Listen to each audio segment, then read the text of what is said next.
We begin this hour with a Fox News alert. Israel's defense ministry launching retaliatory airstrike attacks against suspected Hamas Islamist targets along the Gaza Strip.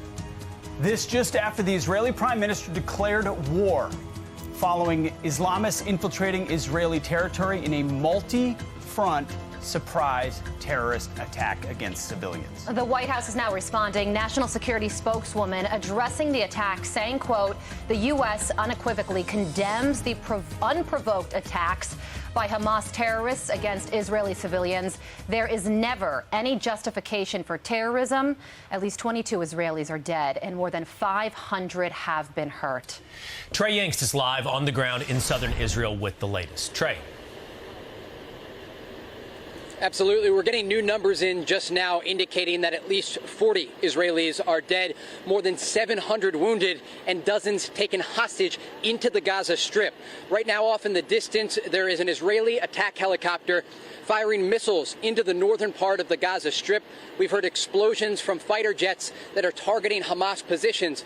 But the major focus right now for Israeli troops is trying to secure the border and ensure that they get all of the Palestinian militants who have infiltrated into Israel and either capture them or kill them. We saw at least one militant's body brought to this evacuation point, and we do know there are gun battles unfolding not only close to here, but also further down the border with the Gaza Strip. All of this started early this morning when Hamas, the group in control of Gaza, ordered a multi-front attack, sending militants over the border in there's a helicopter in the distance over the border. The Hamas militants using motorcycles and also pickup trucks to infiltrate into these border communities. They shot and killed many civilians, taking others hostage. They also went to a music festival and opened fire on the crowd there. The number of casualties is expected, unfortunately, to rise in this situation, and this evacuation point critical for the Israelis as they bring both civilians and soldiers here to get much-needed medical attention. Take a look at the scene. A constant flow of civilians being loaded into ambulances here along the Gaza border. People are using their personal cars to drop off their loved ones who were hit by gunfire or wounded by shrapnel. This has been a constant scene along the Gaza border. The military also bringing their injured troops here. Severely wounded soldiers are being evacuated from the front here. There is active fighting continuing in the distance, machine gun fire, as Israeli police believe dozens of Palestinian militants are still inside Israel.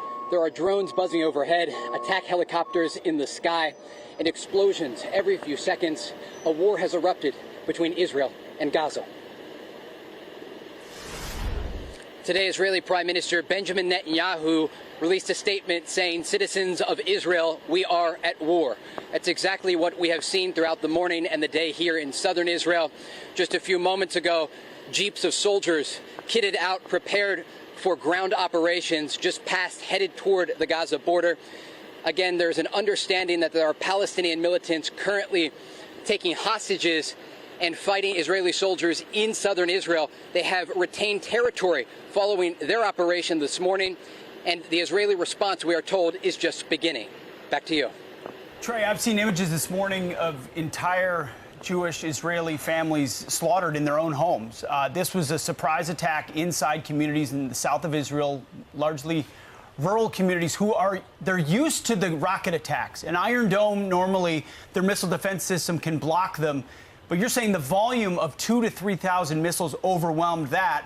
And at the same time, there's an unprecedented ground attack, whether it's paragliders over the wall. I've seen bulldozers bulldozing sections of the wall, motorcycles coming through. So it was just too much at one time for the Israeli forces at that border to manage it.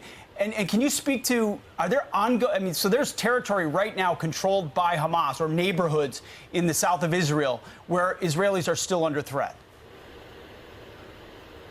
Absolutely. As we speak, there are communities in southern Israel under the control of Hamas, the group that controls Gaza. And they are trying to send in commando units and other soldiers, the Israelis are, to rescue some of those that are held hostage. But the surveillance video that we've seen from these border communities, Sderot and others along the Gaza Strip, it's unlike anything I have ever seen, and I've covered many wars between Israel and Gaza. There are horrific videos coming out of the Gaza Strip of Palestinian militants dragging the bodies of Israelis through the streets. There are photos on Telegram of Israeli civilians alive and pulled into Hamas and Islamic Jihad tunnels. This is unprecedented. There are really no words to describe what Israel is feeling at this moment except a state of shock.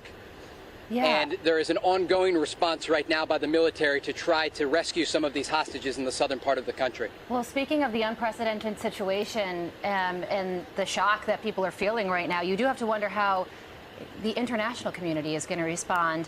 British Prime Minister Rishi Sunak posted on X, "I am shocked by this morning's attack by Hamas terrorists against Israeli citizens. Israel has an absolute right to defend itself." But because of the fact that you said that this is an unprecedented situation, you do have to wonder if the United States or Great Britain or other European nations will go further than just words in their support for Israel. Yeah, it's a great question. And look, I've spent many, many times inside Gaza speaking with Hamas officials, interviewing militants, and even there during a war between Israel and Gaza. I have been with commando units here. We have seen Israeli military operations with our cameras and our eyes. There is a difference between soldiers fighting militants and militants kidnapping children. And the level of this conflict and just the sheer brutality that has been displayed this morning by these militants in southern Israel will certainly not only change the Israeli response, but also likely the international response. Condemnation is coming in from around the world, including from the U.S. Embassy in Israel, but we expect stronger statements throughout the day. Israeli Prime Minister Benjamin Netanyahu will likely order a very severe response. We don't want to guess about what exactly is going to take place, but I can give you a sense of what conflicts were like in the past. In 2014, there was a war that erupted between Israel and Gaza, and it started when 3 people were kidnapped. We are getting reports of dozens kidnapped today, and so the scale and escalation of what has taken place this morning is really hard to put into words. Trey Yingst, thank you for breaking it down for us.